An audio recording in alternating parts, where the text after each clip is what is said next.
Hi, so this is my voice.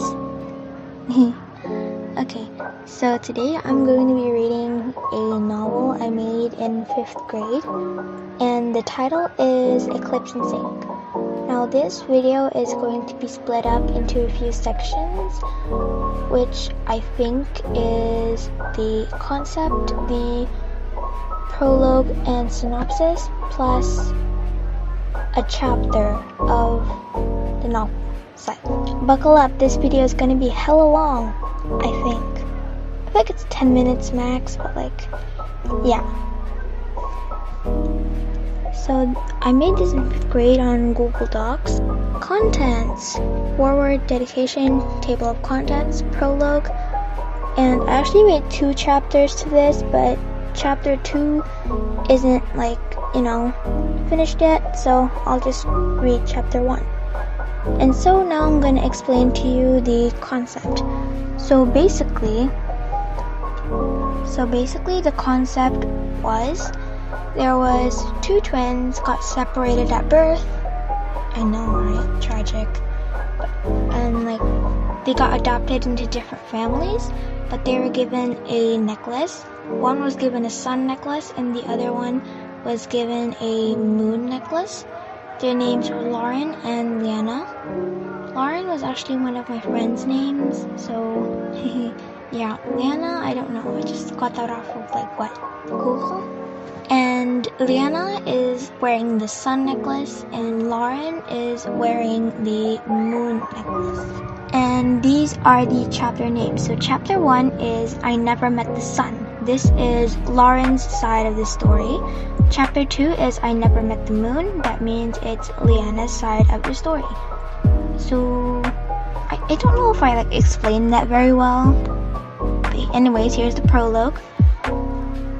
Autumn of 2007. Lauren and Liana were no longer 2 peas in a pod. No longer were the twins only 2 minutes apart. Now, spread across from each other, 5,342 miles away, waiting for fate to guide them toward each other. Separated at 3 years of age by someone they looked up to, but a memory of their former life still lives on somewhere in the heart of the two. What seems like an ordinary life turns into a more significant challenge, because one day it'll all be over, but today it only begins.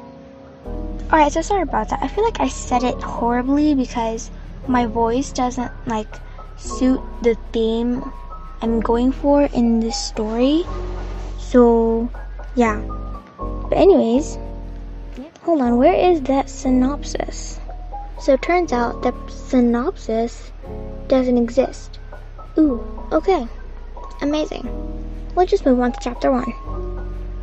Chapter 1. I Never Met the Sun. Lauren Ashlyn Andrews is a simple 16-year-old girl with brown wavy hair, astonishing hazel eyes, and freckles covering her face, and living her life attending a high school in Finland.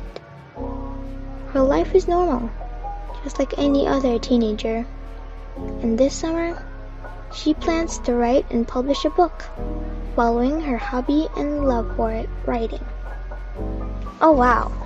Okay. That sounds like me, except I don't live in Finland. During the process of writing, however, she stumbled on knowing what to write, even though Lauren is an imaginative girl.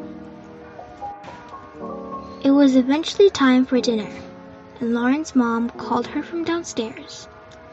Lauren, come down, honey. Dinner's ready. Lauren dashed downstairs.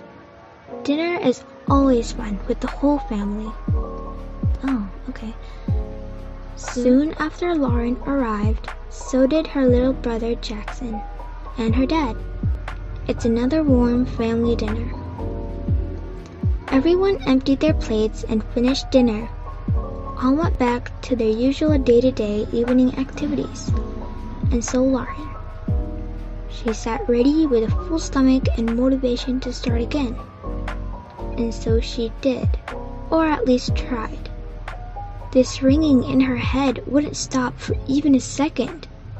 It was getting distracting. She had lost her focus. The next day was the last day of school for the summer. The ringing hadn't stopped for the entire night. Lauren was continually tossing and turning the whole time, but when she informed her mom, no solutions were available.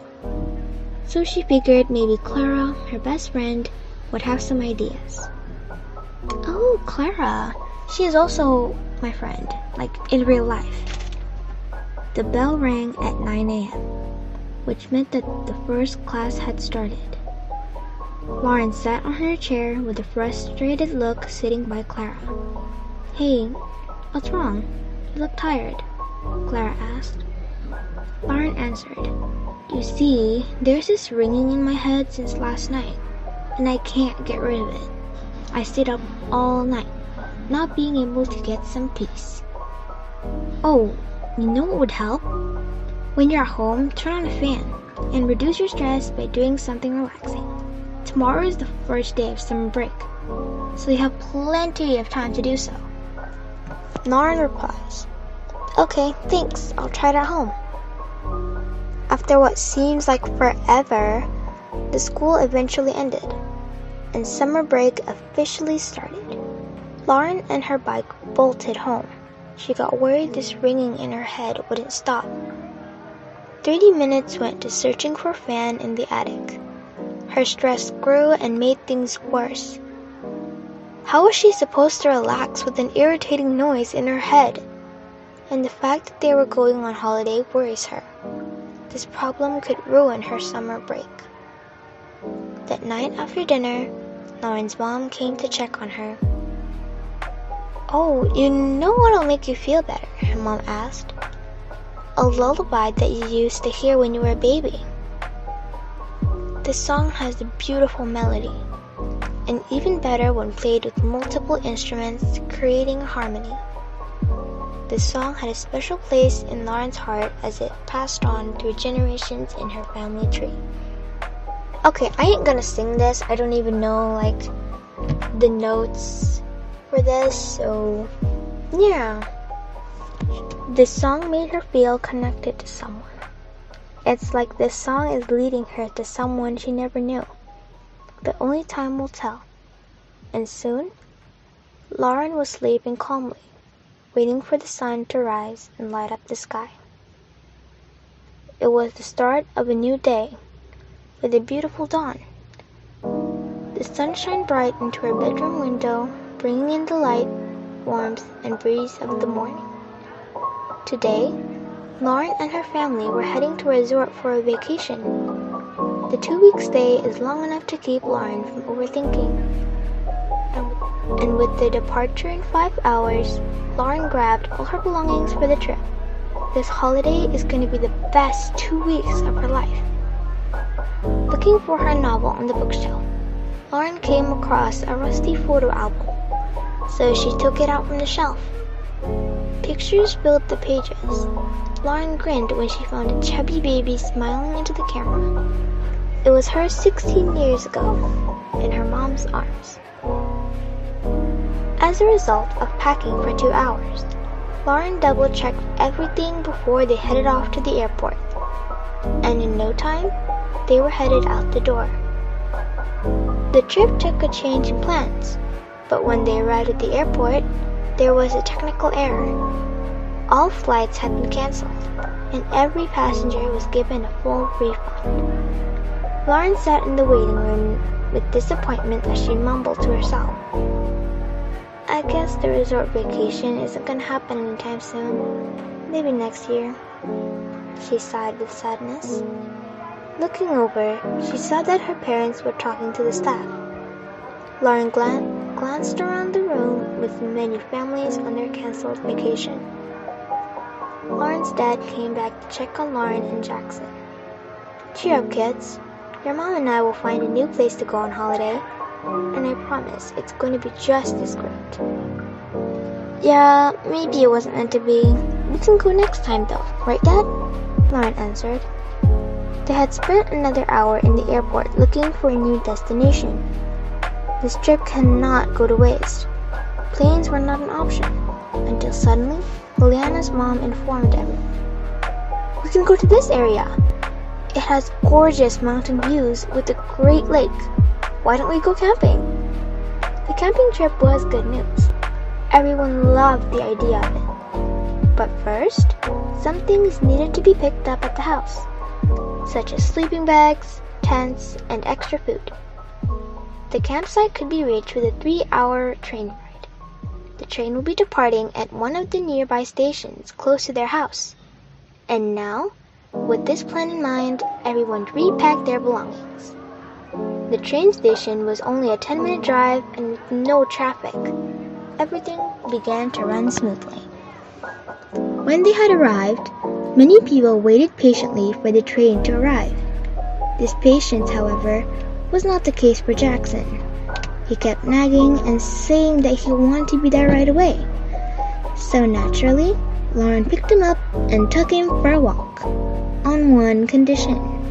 They had to be back in 10 minutes or less, or the train would leave the station without them. Yeah, that would be tragic. And just like any other human being, Lauren lost track of time. She didn't hear the announcement the station had made. "Bye-bye, choo-choo train," Jackson said as he waved. Lauren turned around to see the people hustling into the train, and so she ran toward her parents while bringing Jackson with her. Luckily, if it weren't for Jackson, they would have not made it in time. However, she was out of breath. This forgetfulness caused more stress in her head, and with that, the ringing in her ears. She kept blaming herself for being so unaware of her surroundings.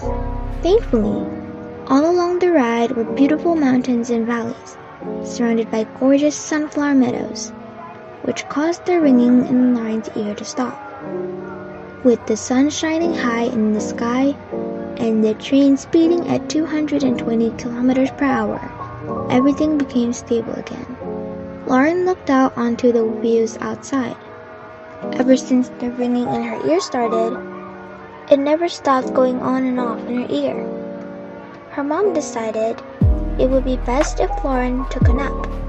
The journey was still 2 hours left, plenty of time for Lauren to relax her mind a little. Another hour went by like a second. Lauren suddenly twitched in her seat. It felt like she had fallen in her dream. When all of a sudden, it hit her. The vision that she had, or what was supposed to be a dream. It felt so real, almost like she had experienced this in her life. During her dream, she saw another girl in the park who looked exactly like her.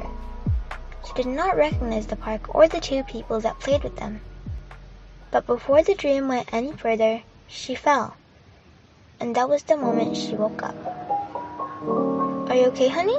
We still have an hour to go," her mom asked. "Yeah, Mom, it's just a dream." She tried her best to get it out of her head. Besides, it wasn't the weirdest dream she ever had. Another hour went by in the blink of an eye. They had arrived at their destination. As the doors opened, a warm ray of sun greeted them. However, a 30-minute drive was needed to arrive at the campsite. The sun was sinking in the west rapidly. Soon, a cabin appeared in their sightline, the place where they would be staying for the night, since the sky was getting dark and there was no time left to set up a tent. The beautiful cabin had a great view during the day and stargaze-worthy sky at night. After settling in, that's precisely what they did. Lauren turned on the front yard lights, and her dad set up a picnic blanket on the grass. A bright full moon was floating in the sky. Lauren would consider herself as a selenophile, a person who loves the moon. It even matches her necklace, a full moon. And in no time, she was lost in the stars. That very same night, when everyone had gone to sleep, Lauren kept having the same dream over and over again. Her mystery twin. "Oh, we're done."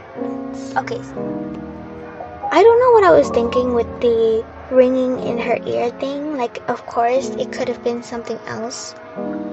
Like, I think when I wrote this, it was meant to be that, like, a signal of some sort. Okay, that lullaby. Where was that lullaby? Something was missing, my other help. The stain turning up, but why did you? Okay. So, you know this lullaby, right? Like, yeah, the lullaby. It made the ringing in her ears stop, so I made that as a signal. The lyric says, "My dear sister, this song goes out to you." And since that song stopped her, the ringing in her ear, this was like supposed to be a sign that she had a missing other half, twin of some sort. Oh, my favorite line, "You showed me happiness like an angel." Okay, so that's pretty much it. Hold on. Looking on the bookshelf. Okay, I don't know what I was thinking with Jackson's character though. Supposed to be a toddler. That's pretty much it. So, thank you for watching. If you want a part 2, just like say so in the comments.